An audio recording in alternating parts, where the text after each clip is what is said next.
just get to maybe introduce Cole. Oh, hi. I'm Cole. Tasha. Tanya. And we have Bob here and Kat. Hi. Hi everyone, you can wave to the camera there. And we are late few minutes, and sorry for that. We were waiting for Julia, but something has happened. I don't know. She didn't show up. Maybe she'll come late, or maybe she won't. And we may also have an interruption today, so we'll see how we go. Maybe we won't. Yes, so traditionally, just as we always start, we invite someone to give us a little introduction, if you feel like, just saying, just like what we were really talking right before the meeting. What works, what is clear, what is helpful, what is completely digested through the system. In Bob's style, what really makes a difference, because that authentic testimony of the real difference, the lightness that it brings to daily experience, that's of the greatest value. Anyone? I don't mind saying something. Wonderful. Yes, I'm Cole. Look, I'm I see a lot of people, and I've got a lot of friends, and I talk about this stuff a lot. And for some reason, you know, when I'm talking one-to-one with them, I just talk and I talk and I talk, and there's no Cole there. But when I'm here, and if somebody says, Cole, could you say a few words? Cole gets in the way, and that's just the way it is, and that's fine. I might say something a bit more later on. Thank you. You don't want to say what you were just saying? That was so beautiful about, you know, that conditioning easing off once there is awareness. Yeah. All right. I guess it's more of a question sort of chat, because there's still, the mind is looking for clarity, and I'm aware of that.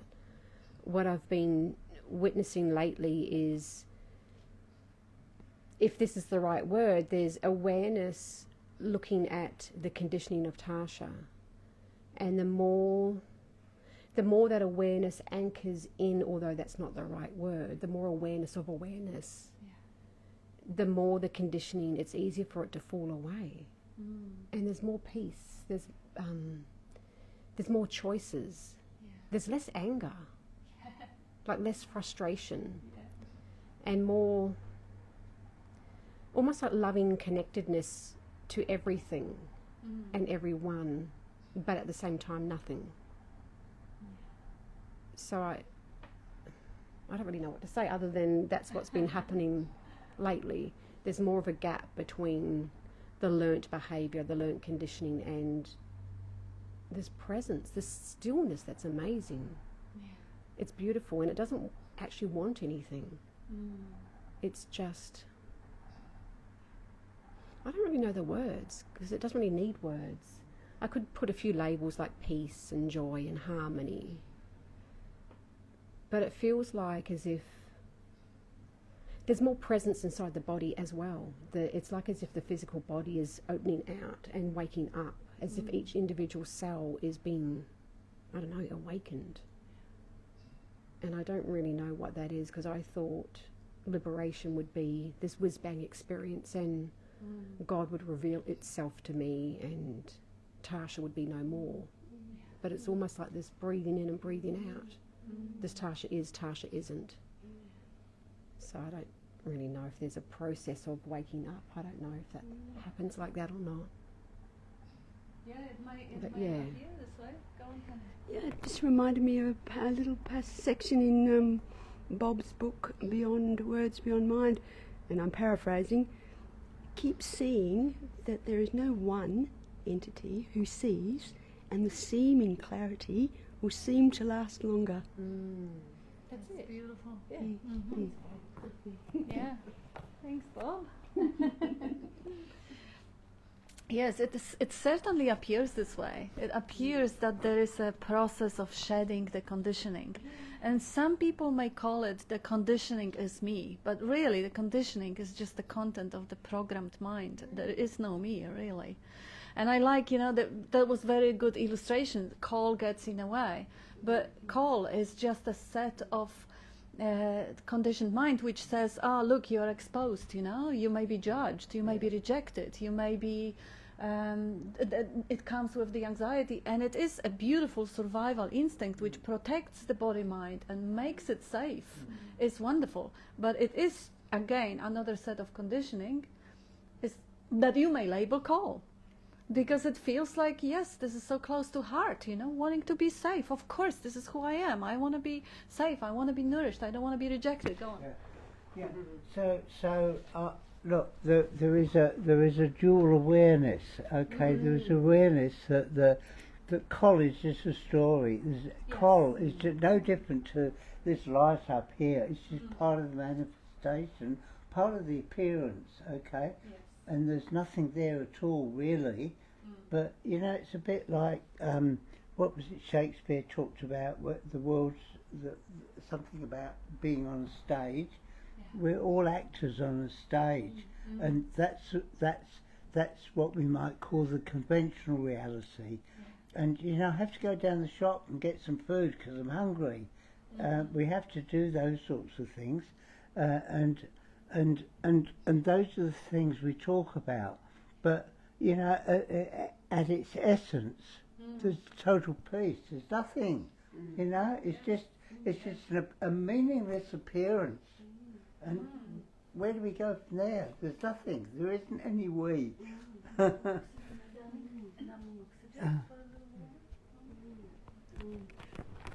I like that you used the word meaningless. Then, so what is meaning? What is supposed meaning in this dualist? Yeah, it's really just information, given apparent reality by symbols, which are just words, which are just arbitrary sounds, which have differently perceived from one seeming entity to another, even. And where do they come and they go? They don't have any independent life of their own. Their real meaning is a relative thing. Yeah. Something has only got meaning relative to something else, ever. Absolutely. So it never has its own independent aliveness, singleness. Yeah. It's only ever part of that background. Story. Yeah, it's only a story. But meaning is relative. Just like time, and anything that's relative, well, it's word that you ever speak. Yes. It's got no meaning. Please say that again. Sorry. I said every word that you ever speak is meaningless. Yes. Yeah. Yes. I agree with you. Yeah. Yeah, and therefore expand that concepts, seeming information, seeming facts, seeming it's all. Actually, fundamentally, got no veracity of its own. And then strip it right back to that. Yeah, believe. No, I was elaborating on your word meaningless. It's a good one to explore, because what is meaning? The other side of that coin. And this morning I was listening to the conversation. I thought, wow, I was asking, is this possible? Is this possible? I was thinking, well, if you believe in nothing, no thing, then the other side of that coin is, well, everything is possible. Why would you limit life as an so-called individual entity? No, so that's it. Thank you. Yeah, and also even the speculation, it's just having that attitude, is this or that possible or not possible? Is that going to happen or not? It's just somewhat also exchanging the unborn Buddha mind for a thought, or the looking for the belief or the answer. The beautiful aspect of freedom is when you find yourself in a field that, wow, show me life, show me what's possible. I have no idea. I don't know what's possible, what's not possible. I'm curious. I'm just open to be shown. And ultimately, yes, all the conditioning can drop when the body drops. all the and also we have so many examples in the history of people entering so-called samadhi, which is kind of a coma state, and other things. Then there is no conditioning in that. We have different drugs which temporarily induce that state of no mind, and all that are just experiences. They're just coming and going. They are not it. I mean, experiences as colorful and as beautiful are just kind of celebration of life expressing itself and tasting itself and seeing glimpses of itself. But they of no validity. Even the most pleasant or the most dreadful or the most transformational or most insightful or most clear, they just something that comes and goes and appears as a pattern and with no ultimate validity. Like you were saying, the two of you, about the words and the meanings and the things. Of course, those things are just part of the mirage, smoke and mirror. I mean, say the same word in a language you don't understand. Where is the meaning? It is all being learned, it's all being conditioned, including the narrative going in the head. Switch that narrative to whatever, Greek language or German or whatever, and then what does it mean? The thought which will tell you, oh, shit is gonna go wrong, you're gonna get old, you're gonna lose your job, you're gonna, this is gonna happen, you're gonna get left, whatever.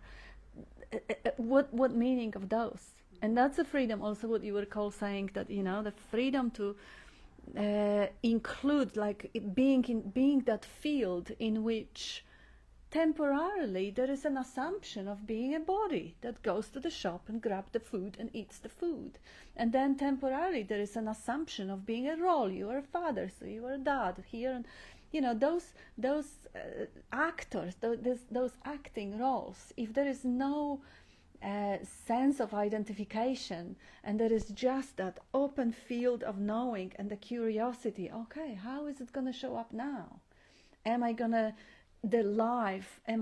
play a husband, or am I going to play a father? Am I going to play a child, or whatever? It's just, wow, show me. I don't know. I'm curious. It's so freeing when, am I going to make a fool of myself? Am I going to get rejected? I don't know.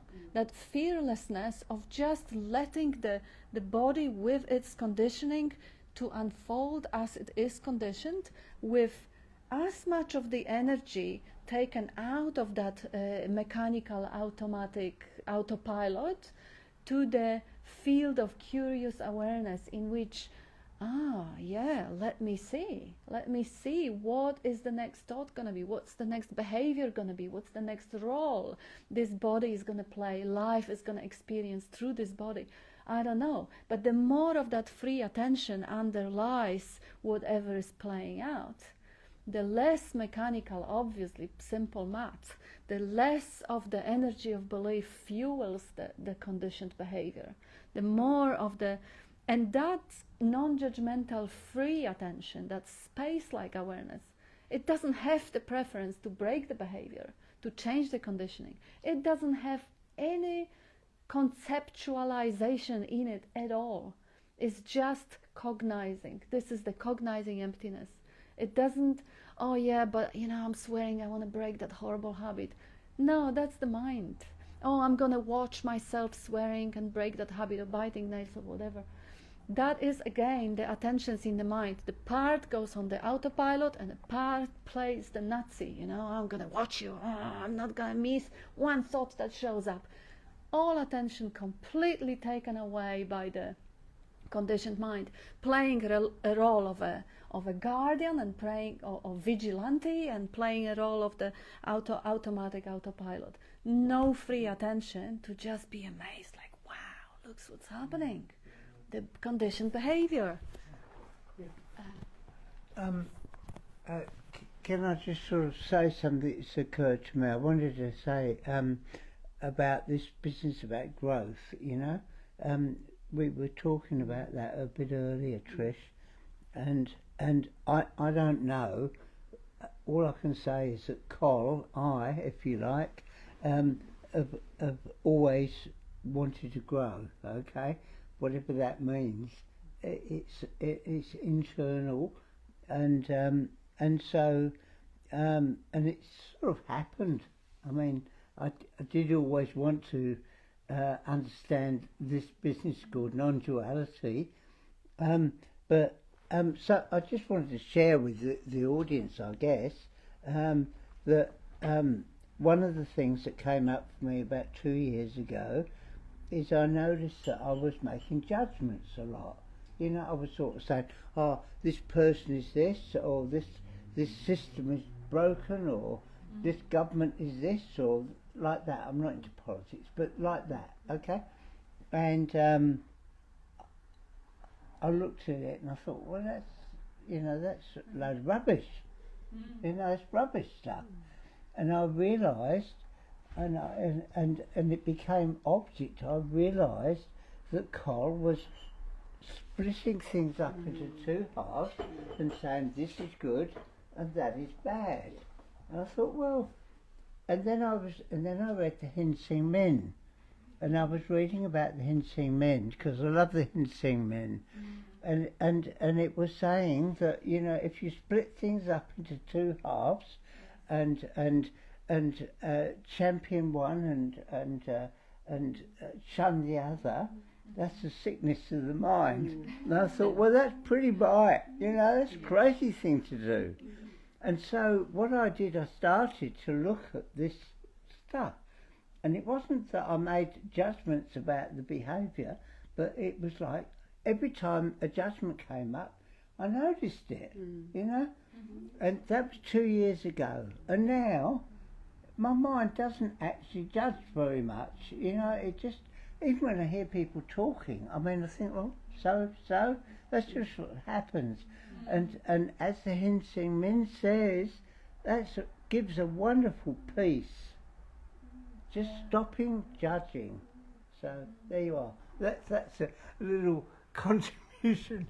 Yeah. I think Bob wants to say something. Yeah, sure. You want to say something? Yeah, the Hensing Min points out that that's all the problem is, the discrimination or the division. The great way is not difficult for those who have no preferences. It's only when they take a preference, like they put love and hate, but it means every preference. When love and hate are both absent, everything becomes clear and undisguised. Well, it means, what's that? If it becomes clear and undisguised, it means it's not divided. It's just as it is. And what's wrong with what is if you don't think about it? So it falls naturally into place.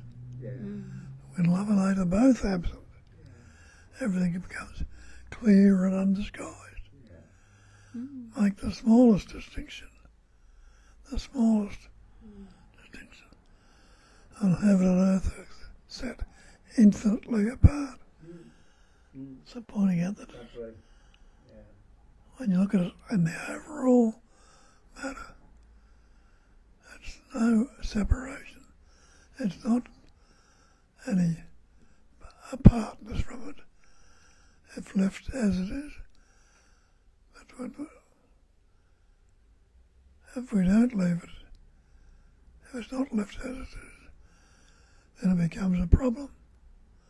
And that's all our problem is how we think about things, how we divide things. Left as they are, what are they then? They're just the oneness, the undivided, inseparable, pure intelligence energy, life essence. So that's what needs to happen, the recognition of leaving everything as it is.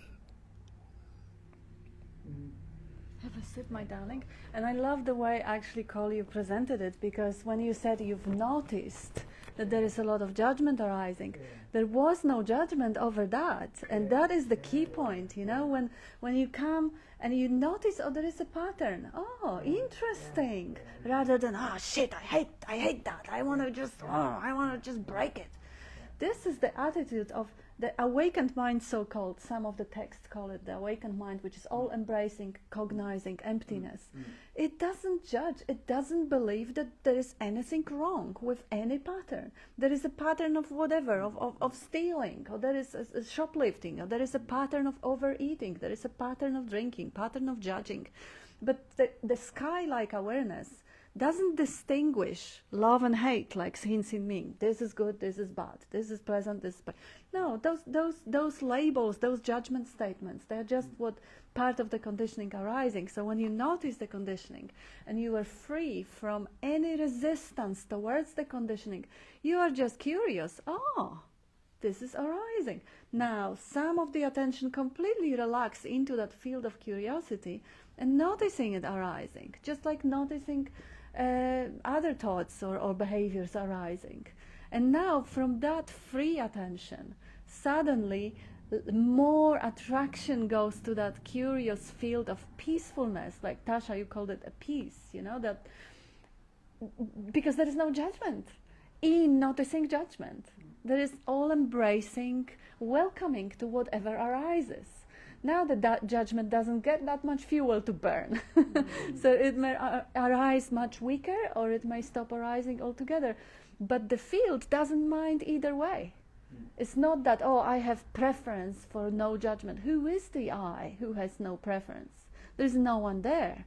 The preference again might arise, and that is witnessed in that curiosity just as much as the judgment is witnessed. Judgment arises, preference arises, the plan or goal arises, or the dread or anxiety arises, or the fear of rejection or fear of failure.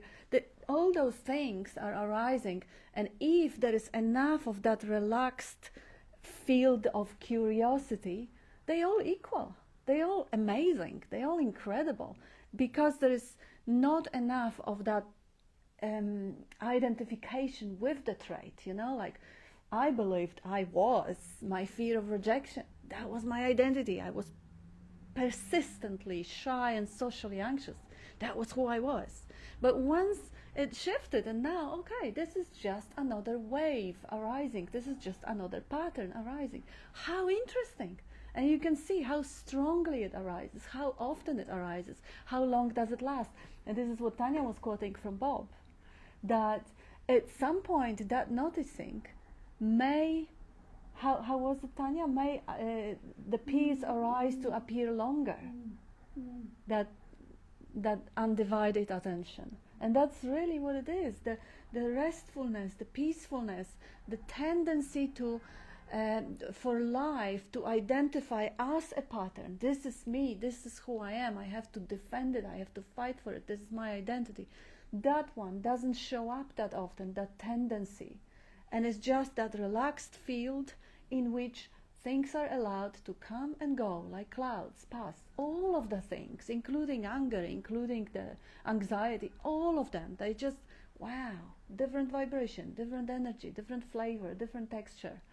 Like different sounds in the sphere of hearing, like different colors in the field of seeing. In the field of emotional awareness, they are different vibrations, and they all equal, because cognizing emptiness, that open field of singularity, that I amness, that Sat Chit Ananda, it doesn't have the conceptualize, doesn't need to judge or label. I think I'm going to have to include few of the people who are with us.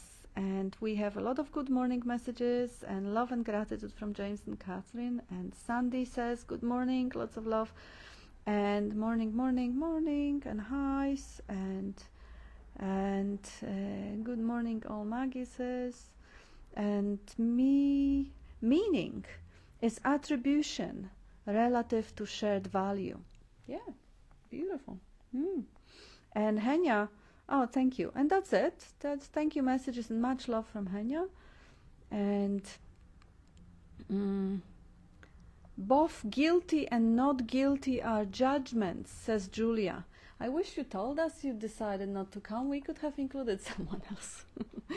And good morning messages. That's it. Anyone? Anything? Bob? And that's how this thing works. Yeah. What brought it up in Cole to talk about the hensing thing? Yeah, beautiful.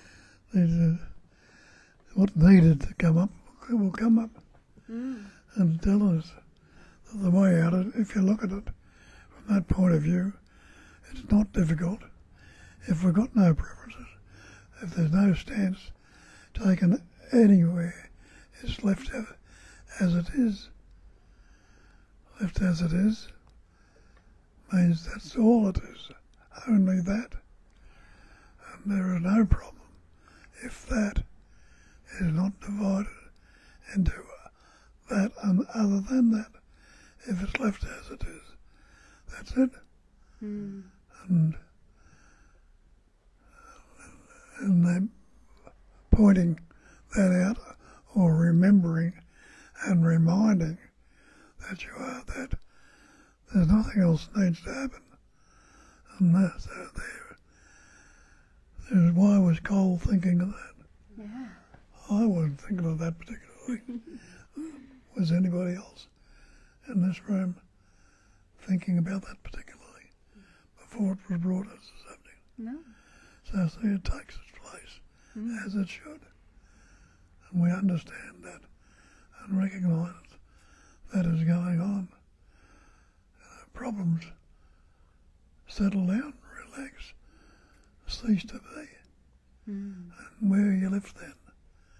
With just as it is, unaltered, unmodified, uncorrected. That's love. That's beautiful. That's it. Yeah, unaltered, unmodified, uncorrected. What a beautiful set of statements. Just as it is. As it is, like this is the non-conceptual awareness, as it is. Nothing to add, nothing to take away. Funny thing to add. It was interesting. I was watching the other day a guy called Daniel Smachtenberger. You probably know who he is, but Daniel Smachtenberger is a guy who's a very bright visionary. And he talks about the world and what's going wrong with it or anything else. And I looked at it the other day, and he said, he said what we've got to do is we've got to stop this rat race in science and a rat race of trying to change everything all the time. We've got to settle down and just be, And I thought, well, that's straight from the Hensing Men. It was just so. I love the Hensing Men. I just love it. It's a really fabulous document. Yeah.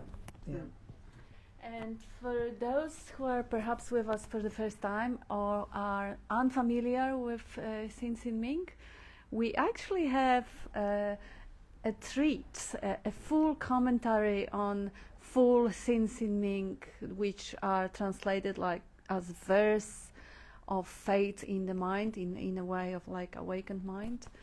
And it is on Bob's channel. Probably about a month ago, or maybe 5-6 weeks ago, we had Ram here who came from Sydney, and he years ago, probably 10 years ago, 15 years ago, he had the individual meeting with Bob Deference. So he recorded the full commentary on the full text and transcribed that recording and read it to Bob, and we have that beautiful video. I think it's about 35 minutes or 40 minutes, I'm not sure. So you may get yourself familiarized with that, because it's really precious. It really is a beautiful, very, very clear presentation of that undividedness. And yes, because Bob prefers it, we appreciate it. A lot of pearls like that, Bob included. He also often says that, you know, the message isn't his. We like to have it Bob's style because the pearls that he found are really clear. But as he says, all of those things has been known for centuries. There is really nothing new under the sun in the way the message is delivered and particulars of the message, the non-separation, which people call oneness because they want to avoid the two words, non-dual, you know, like if it's one, why two words? Well, it's simple why. Because the best way of describing anything that is non-objectifiable is by denial. So we deny the two-ness by saying not two. We don't say it's one because it's not even one. It is beyond the concepts. It can't be grasped in any mental image or any definition. So negating any aspects of any, or even negating pointers often contradict each other as well, and that is intentional because there is no truth that could be included or encapsulated in the word, in the phrase or slogan. It is all just pointing towards. So there are pointers about there is no time, for example. What amazing pointer. And now people come and argue, yeah, what do you mean it's no time? If I broke a leg yesterday, I'll still have a plaster on my leg today. So that's a proof that there is a time.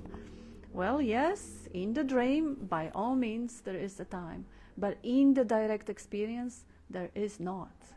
And what we are talking about here is direct experience versus the interpretation of the experience, which is the mental overlay and the narrative and the commentary of the experience, which necessarily includes time because experience is so rich and it has so many aspects. The time that is invention of the thinking of the mind beautifully stretched ad infinitum both ways, so more can be inserted, more can be packed into it. But the direct experience is really simple. It's just the experiencing, is the seeing and the content, being and the content, thinking and the content, imagining, narrating, all and its content, which is inseparable from the process. So in the direct experience, time is only a mental construct. It never happens. Nobody has ever experienced directly a yesterday. You can only experience a yesterday as a memory, as a mental image. Nobody has experienced tomorrow, only as a mental image. So in direct experience, there is timelessness of this ever-fresh present moment now. In the dream, in the story, by all means, there is a time. The body was born and it grows and it gets conditioned and it gets deconditioned and it goes through experiences, pleasant and painful. Just like every night when you go to sleep, there is another body that is also preconditioned and it also goes through the experiences. And where are they now? In the ever-fresh present moment of this current aliveness, they are just an echo, a mental imagery. The dream, the past experiences, the childhood, just an echo happening right now. Everything just right now. And I think we have a couple of comments here. Catherine says, anything acquired, there must be a presence there before that thing acquired. And you are that. Beautiful. Absolutely. That which is prior to any acquisitions.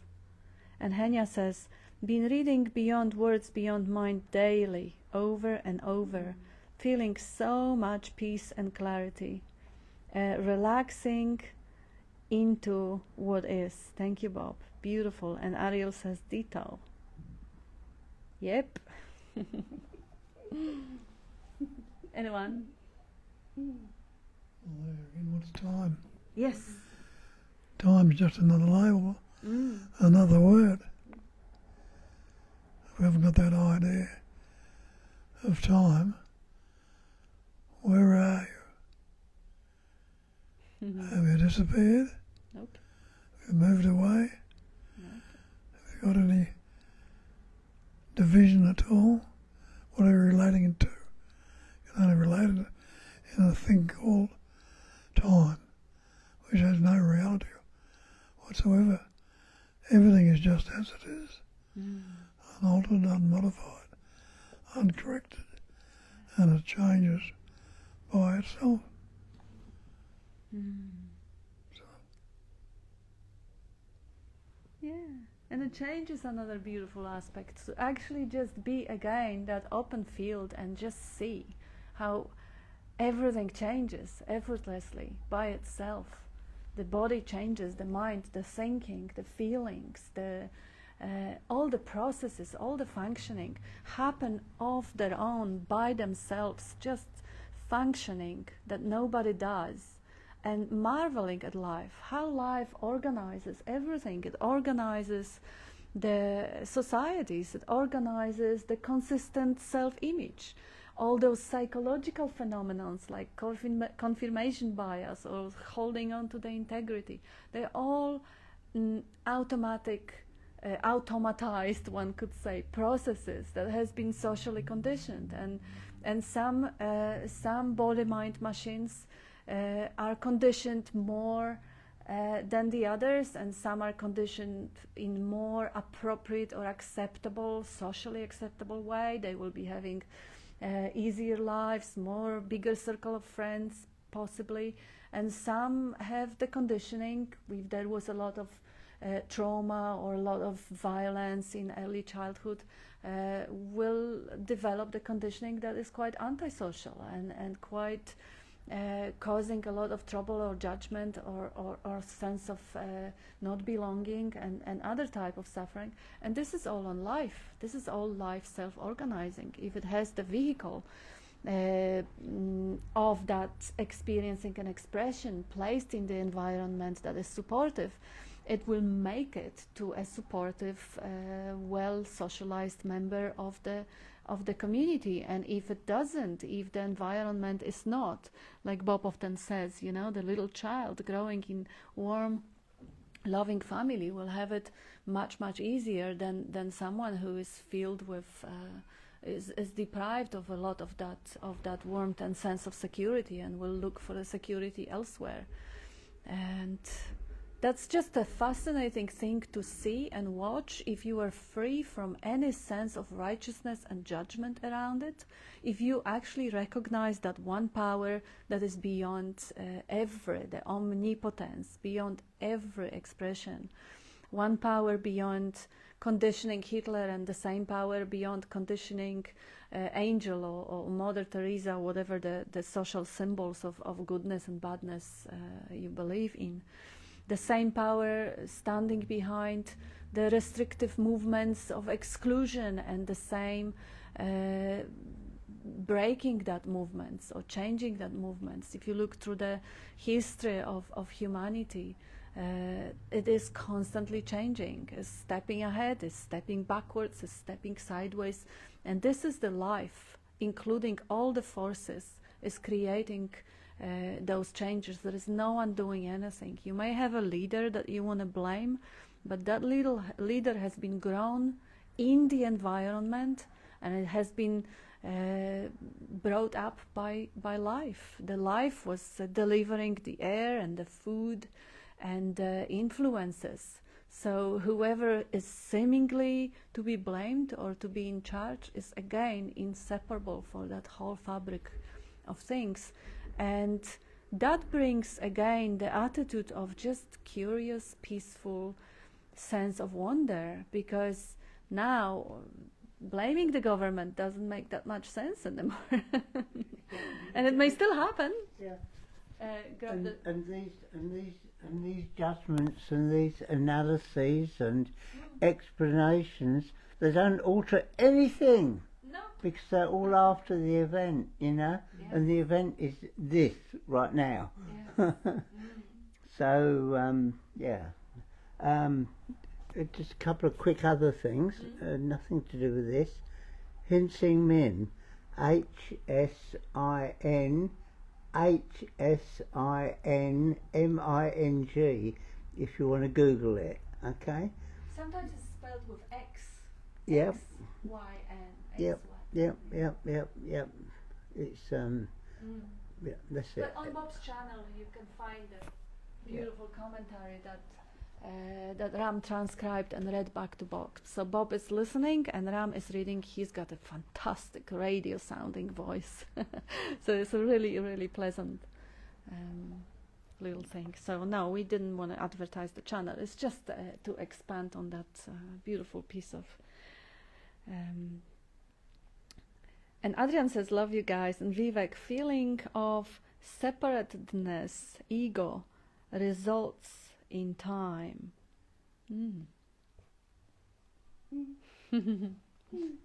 Yes,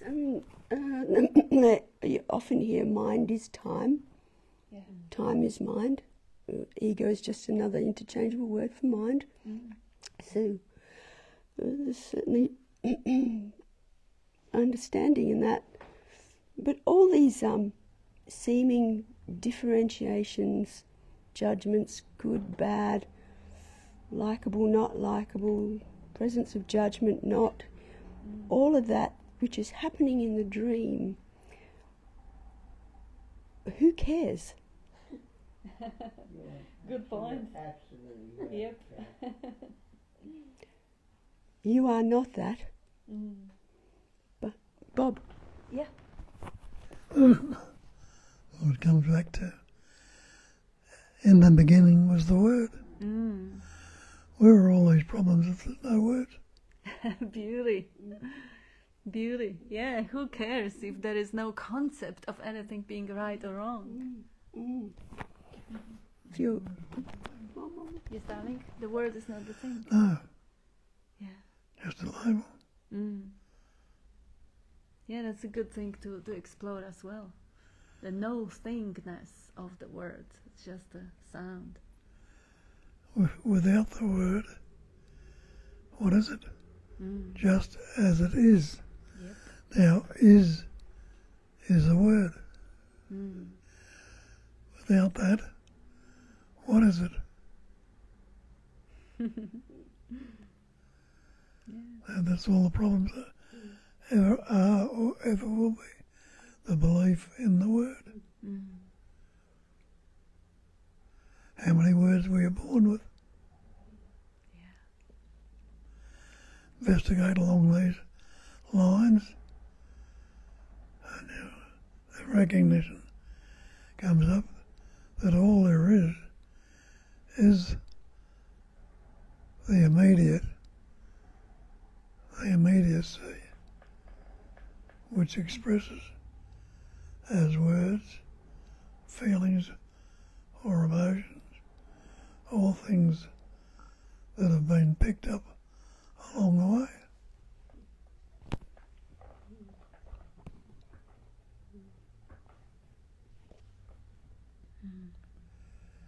Left as it is, what is wrong with right now? Now is just another word.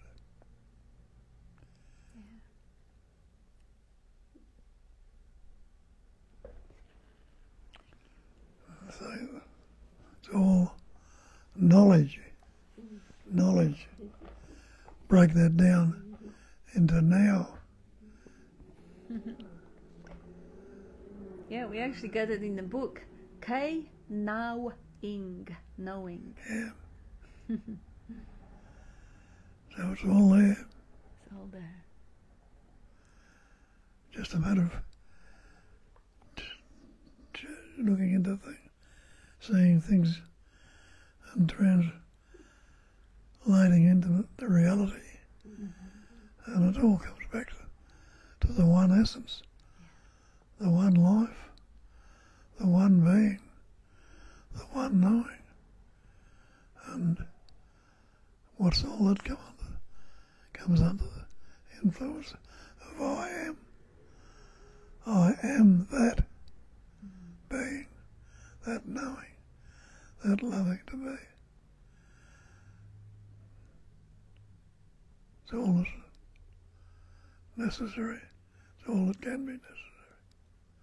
Only that. Can you say you are not? Can you hold it for a sec, darling? Just hold this one. And I'm gonna bring you to the audience a little bit. Just here.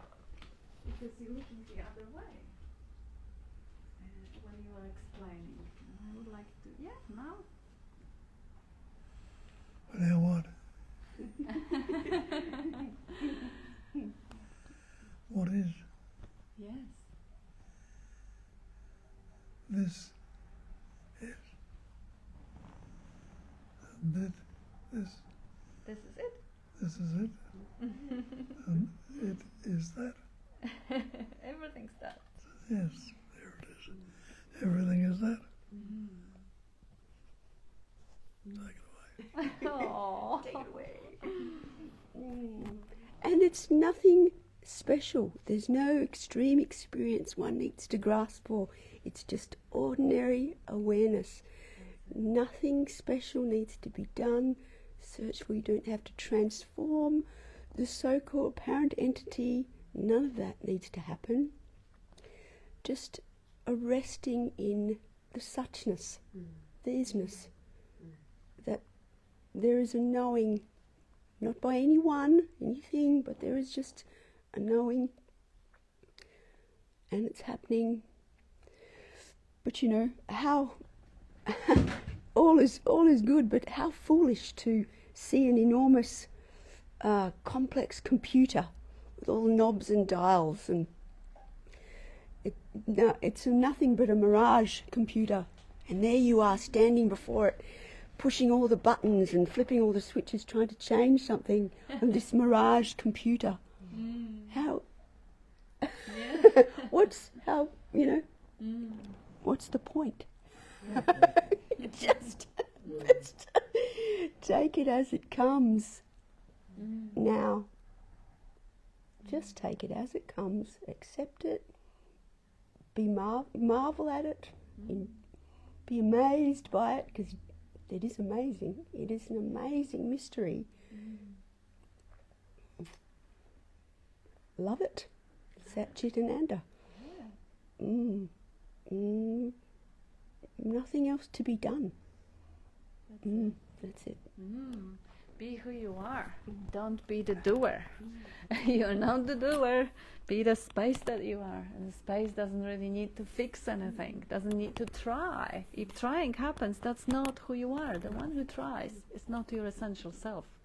The one who's got ambitions, plans, objections, judgments, resistances is just a pattern. You are the space-like awareness already, right now. You are like when Bob was saying, like you were what you were before the words, like a newborn baby who didn't have any concepts, the natural resistance may arise if there is cold or wetness or hunger or whatever, but that just belongs to the functioning. Space doesn't resist. The functioning takes care of the necessary resistance if there is any change required. But you are the presence in which all those natural forces occur.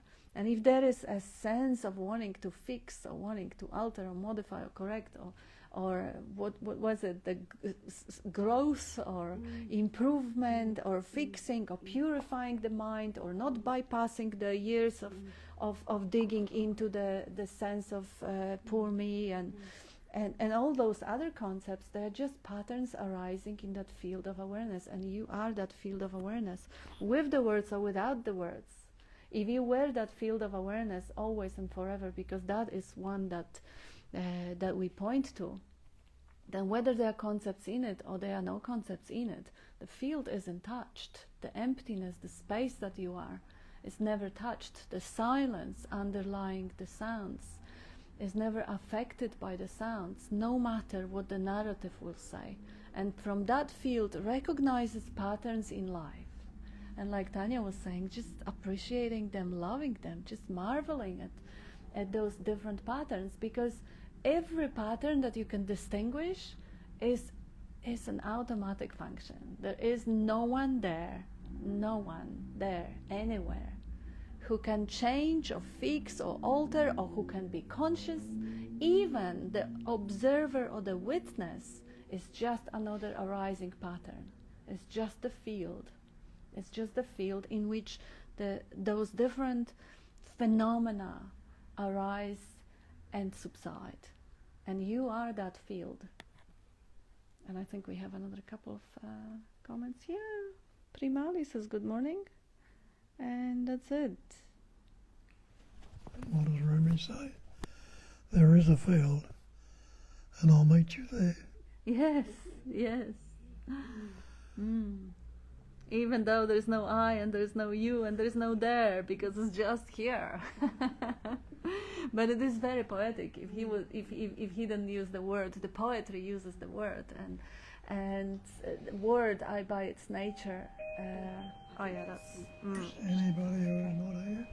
Anybody's not here. Good point. Yeah. Oh, let me deal with that for a sec. You wanna just Cole and I, before the meeting started, where we're talking about how both of us have sort of been born with an innate desire for change and growth, forward change and forward growth. And the other day I was contemplating that, because I too, it's so strong in me, this growth, which some people might call personal development. And anyway, the other day the thought dropped in of longing to be. It's longingness that's longing to be. So it appears from the mind's point of view that there's growth, but what there is there's an awareness of longingness to be. I don't know if I've butchered that or not, or if I've explained that very well or not. But yeah, it occurred to me that it's not me doing it. I thought it was me. It's essence just being. And in the pattern of being, it appears through the mind's perspective that there's growth and change. That's it. Yeah. Bob wants to say something. Yeah, go on. When you relate to a me, what have we done?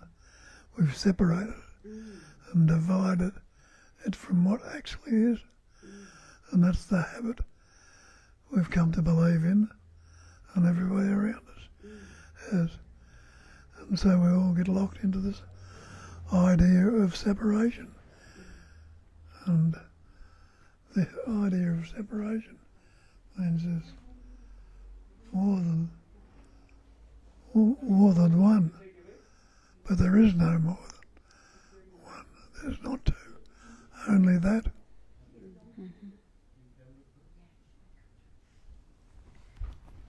Only that. Yes. Yeah, I just want to say a bit more about it, Trish. Sort of more like what Bob was saying. Bob said a bit earlier, when we were born, what are we born with? We're not born with words or anything. I mean, we talk about we, okay, and that includes I, but hey, a mechanism was born, a baby was born. That's part of the manifestation, okay? It's part of the appearance. It's just an appearance, okay? You're not that baby, but the problem is that as you're grown, somebody points to you and says, Trish, okay? Somebody points to you and says, you, in the mirror. And gradually we grow and we're programmed to believe that we're this mechanism. And it's really difficult to throw off, We're stuck with that. And so that programming gives rise to a big story. And that's what we say when we're asked, who are you? We say, we're that story. But that's actually just the programming, okay? So let's go back to that other conversation about growing.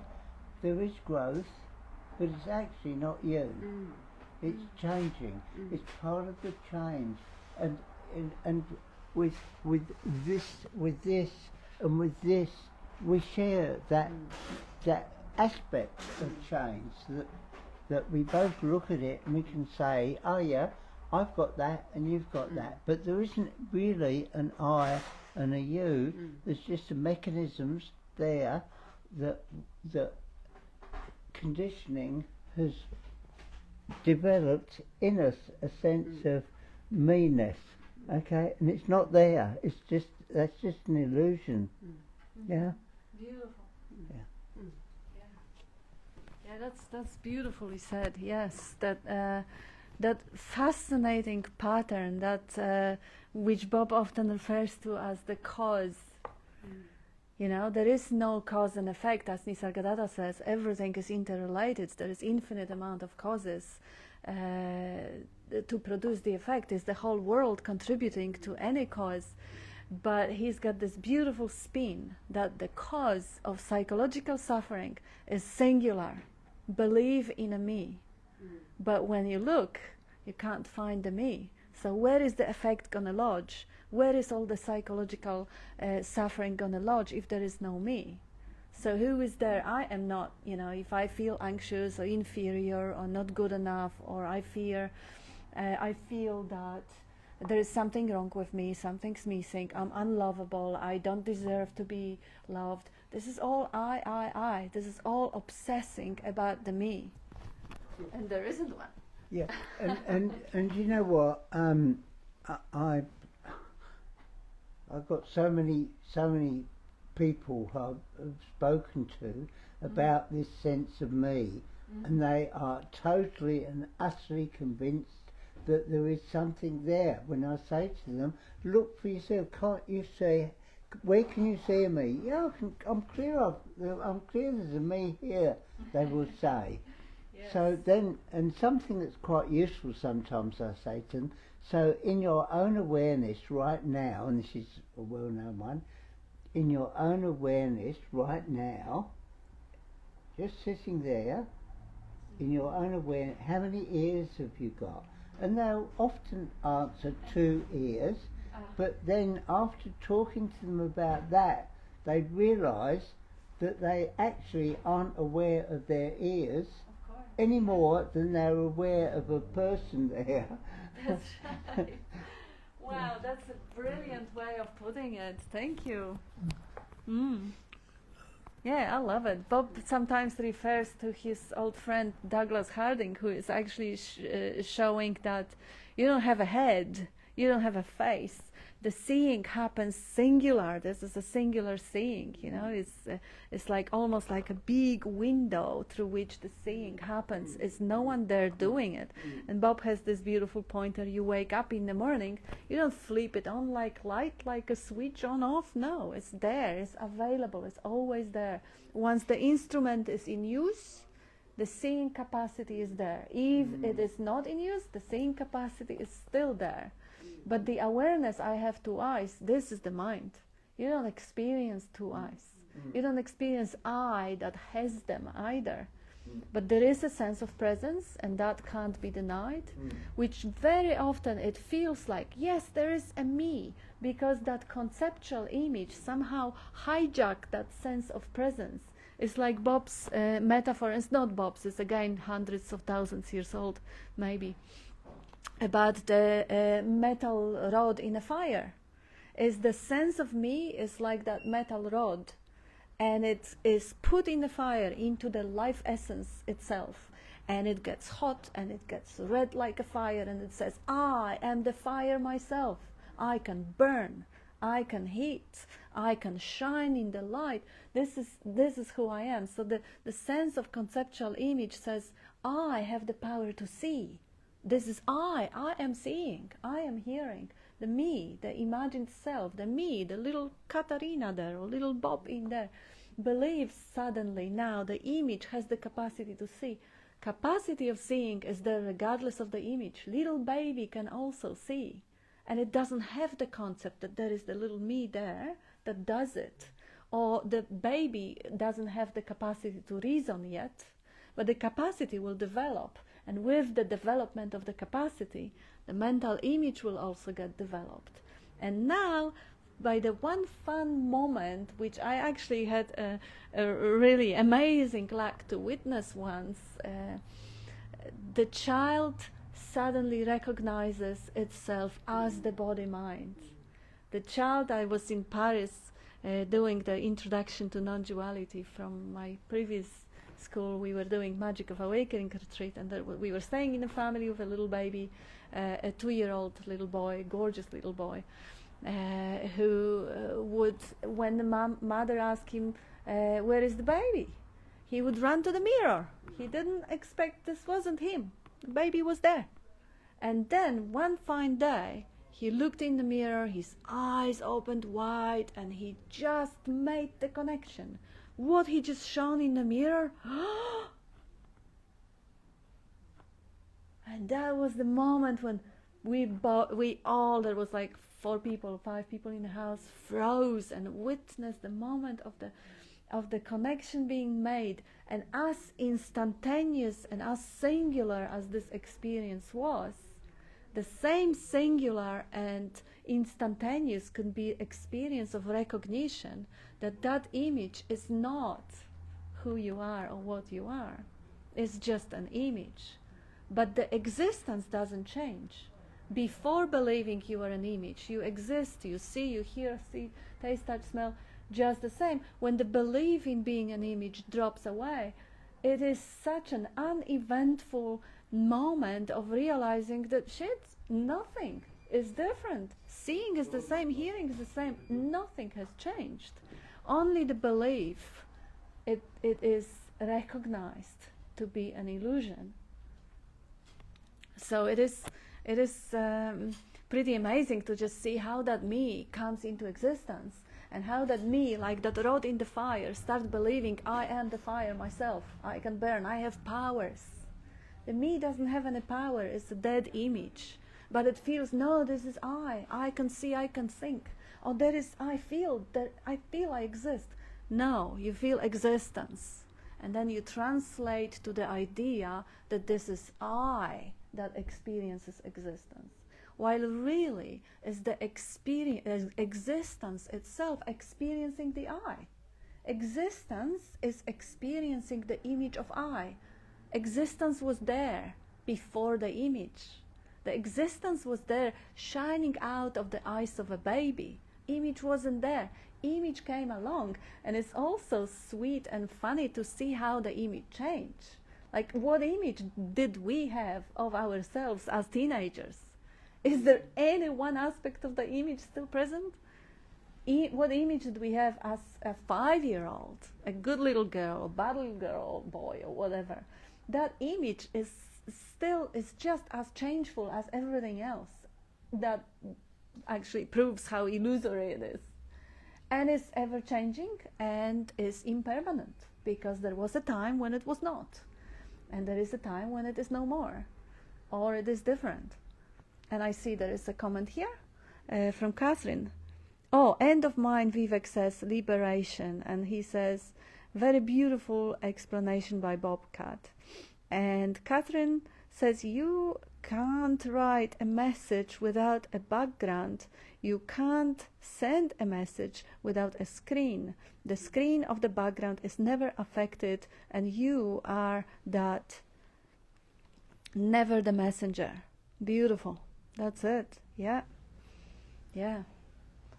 They are such a gorgeous, elegant metaphors, showing that you are the screen, or you are the background, or you are the capacity. You are the ever-present, ever-fresh presence awareness, capable of experiencing and expressing as seeing, hearing, tasting, touching, smelling, thinking, imagining, narrating. That is still that one life that shines through those holes in the body, the holes of the eyes of seeing, the holes on the ears of hearing, the holes of the mouth of speaking, smelling, all that one potentiality, one field of potentiality, experiencing and expressing as those fantastic capacities, and everything that's included in the capacities, because capacity for seeing includes every single shade, color, pattern, and there are other capacities that other body-mind mechanisms have, like, you know, they are dolphins having sonars, or bats having sonars, or Bob is talking often about the chameleons changing colors, or moths and butterflies having, or peacocks having those incredible ways of utilizing the capacity for the nature to blend in, or the tiger having stripes, or leopard having spots, mingling with the leaves and shades and being invisible. It's just incredible how that capacity for experiencing an expression utilized in this so many diverse, colorful ways. Did you? No. Oh, yeah, go for it. Oh, just remembered a joke. So, have you heard about the claustrophobic astronaut? He needed space. I love it. Did you hear that? Have you heard of claustrophobic astronaut? He needed space. But there's, you know, like you were saying, behind these seeming eyes, there, you know, admittedly, there ain't nothing but space. Exactly. And behind those beautiful eyes, there's nothing but space. Nothing. Space, space, space. Yet in the dream, it's, you know, a habit to attribute qualities to the individual, the entity, to place blame, to differentiate, to judge, all of that. And it's kind of fun. It's or not so much fun When you believe it. when you believe it in the dream. But, you know, there is no thing, including no requirement to place energy of belief into anything. Yes. Yes. You are free. Mm. Always. That field of, you know, that space-like field of awareness. Anyway, that's it. Beautiful.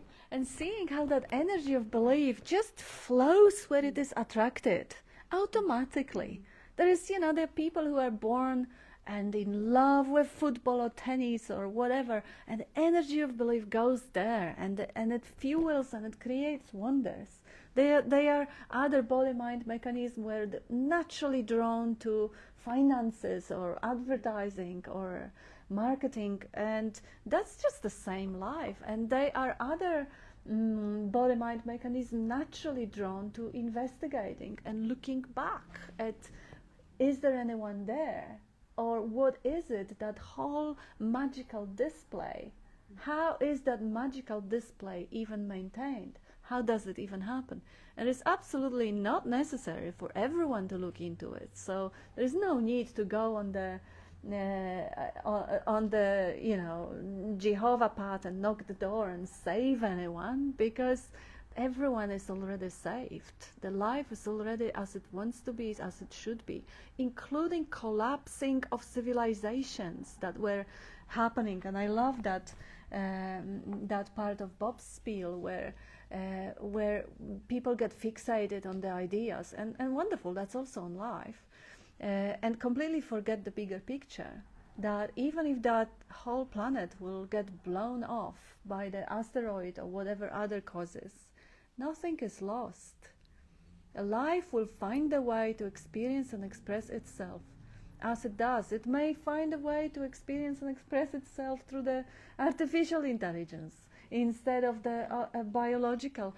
And if there is no one there who is identified as a species, well, there may not even be much of a resistance to it. And who cares? And if the resistance arises to it, that's equally beautiful, because that's equally life loving itself. There is nothing ever wrong in the way life is presented. This was really a best way of expressing the non-dual awareness or the freedom from psychological suffering done by Bob's teacher and friend Nisargadatta. Nothing is wrong anymore. You don't believe your thinking. The thinking telling you that this is bad or this is wrong or this people shouldn't or this people should, or everyone has free will and choice and they should act on it. if there is no belief in any concepts like that, what is wrong with this moment? There is nothing wrong anymore, nothing wrong anymore. And I see David says here, hence the terrible tooth, the self-center comes into being, and it wants what it wants. Yes. And Anthony says, beautiful cat. And beautiful cat here as well. Come, Pastor. Yes. So life gets really simple when it is really when the mind is seen for what it is, when the tendencies and patterns of thinking, there may be a tendency to catastrophize, but it isn't you and it isn't yours. If that tendency is running in the body and habitually it is energized, because that's the strategy, to foresee the worst case scenario and get prepared, wonderful, this will still run as it does. But if it is not you and not yours, you may marvel at it, you can laugh at it, you can let the body still install 20 pieces of smoke detectors at home, not a problem at all, without having any sense of paranoia or attachment to the imagined self that is responsible or any of it. So no pattern is right or wrong from the ultimate perspective. It is just an expression. It's like a painting. You need the light colors on the painting and the dark colors. Otherwise, if there is no contrast, if there are no colors, if there are no shapes, no patterns, well, what the creative power of the creator. That's what it does. This infinite field of potentiality, this great intelligence, the energy of intelligence or intelligence energy, it creates and it expresses because it can, and it does it in infinite amount of ways, and it enjoys through seeing of its own creation. I mean, I can tell you there is a lot of enjoyment in the way life looks through Bob's eye, isn't it? There's a joy in life. Look at this foxy smile. Speak for yourself. It's pretty obvious in my case, isn't it? And this can change too, and life may enjoy a darkness or grief or anxiety or fear, as long as there is a freedom to for any pattern or any feeling to show up. And even if there is resistance showing up, if there is enough of the free attention, just a relaxed, free witnessing presence, to embrace whatever shows up, to embrace pain, to embrace fear, to embrace grief, whatever is going to show up, the freedom is unobscured. And as long as the body is around, of course, there will be natural preference for survival, for pleasure, for beauty over ugliness, whatever the judgment or conditioning or definition of it is. And that's also embraced. That is also just part of the appearance. Anyone? Oh, no. Just a short thing, like it's naturally there in everyday life. Yes. What's that song? Freedom is just another name for nothing left to lose. Oh, I love when you speak songs. There is a lot of wisdom in music. Again, another beautiful concept, but nice pointers, a lot of nice pointers. They're everywhere, actually. Yeah, but what if you just conducted a little experiment? Next time you read something that's supposedly, something wise, or like this Hing Sing Min, and instead of trying to understand it, you just read it. You didn't go into the mind, didn't try and understand it, just let it flow over you or wherever it's going. Stop trying to use the power of this mind to understand. And it applies to anything, everything. Because then perhaps you would stop giving so much power to concepts, meaning, information, and forget the word for a while.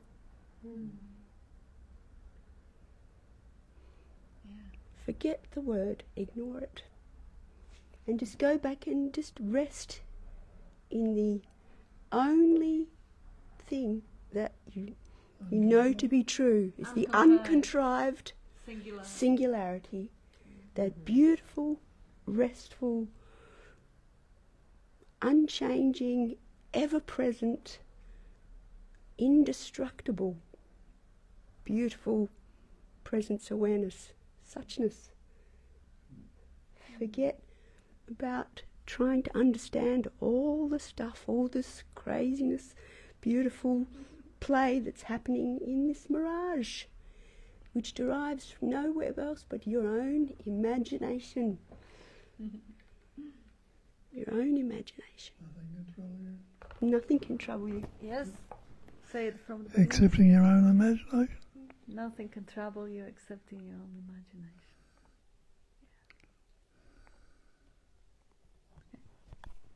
And a beautiful freedom of not needing to know. Because if there is no one there, who ever need to grasp or understand or keep it or remember? Who is there?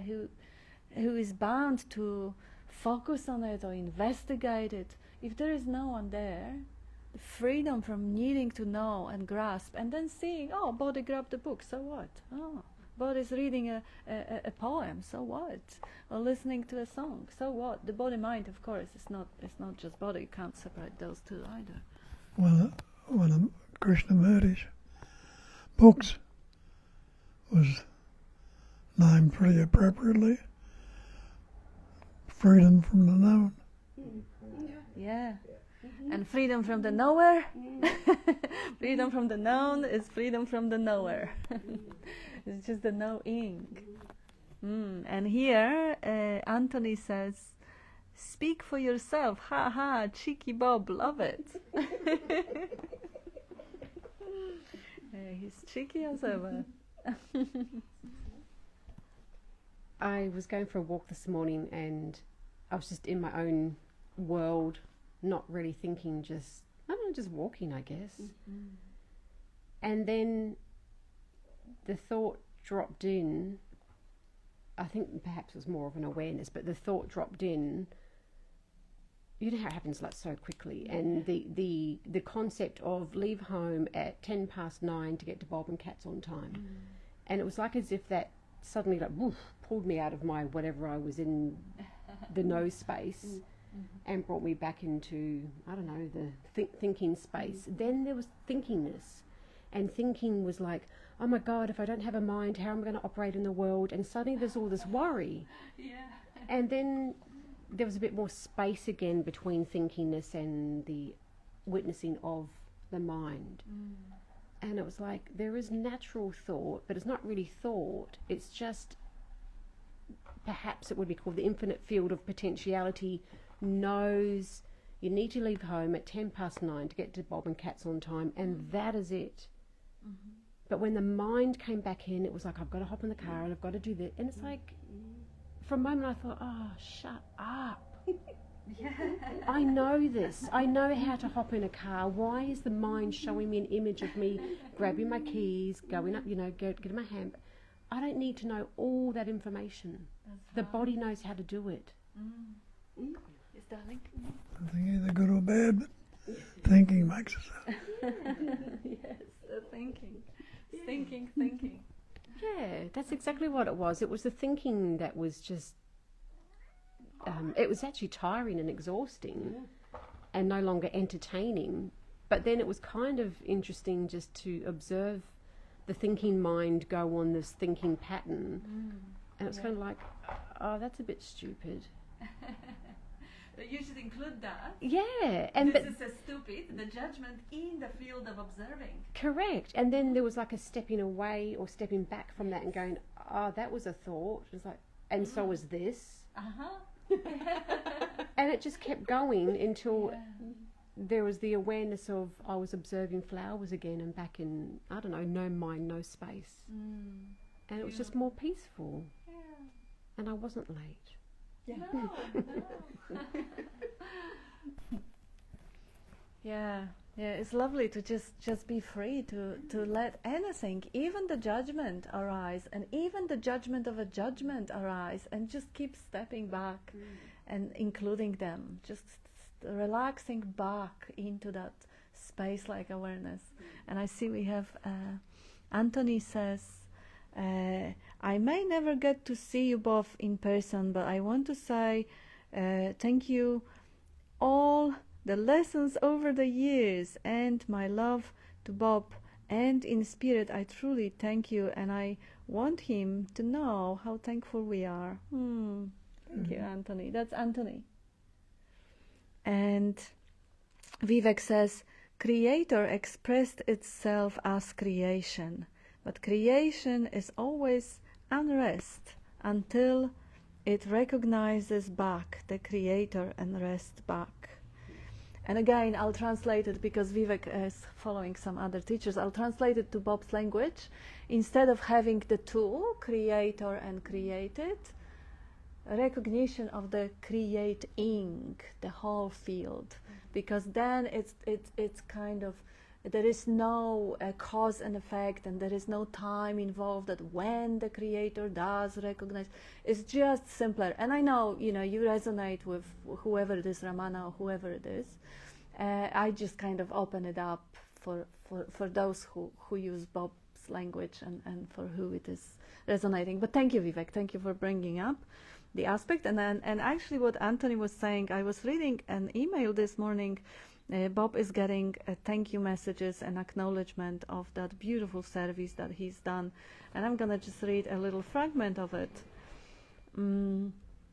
Rarely in the course of my years of looking for an answer have I come across someone so willing to freely give up their time and energy to share the essential message of being.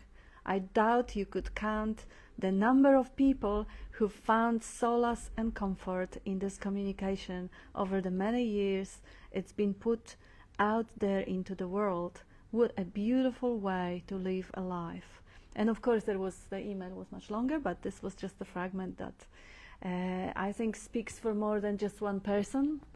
And as the man said, countless people who came through those rooms and found peace and solace in being pointed back to the base, to the being, rather than trying to find the answer in the mind and trying to add some understanding to become some better person in the future.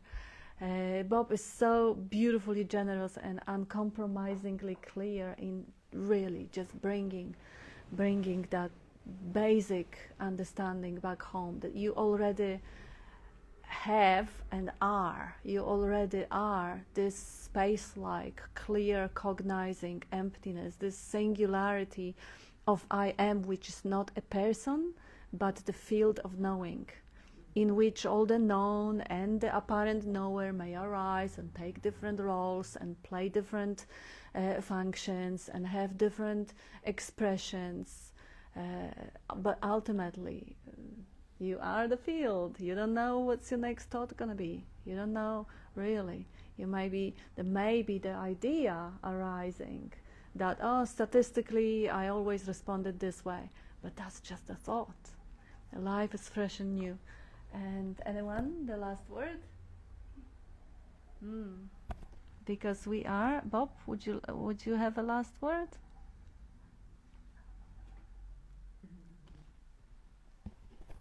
Love you all. Yeah. You may want to look at the camera when you say it. There. We have 30 people there, so you just say it, and there is a little phone there, you see? Oh, I see. Yeah? Well, the word's not the real anyway. But you can still say love you all. Well, all there is Yes, love. that's right. What is it? Does that say? Mind is the master power that moulds and makes. And man is mind, and evermore he takes the tool of thought, and shaping what he wills brings forth 1,000 joys, 1,000 hells. He thinks in secret and it comes to pass.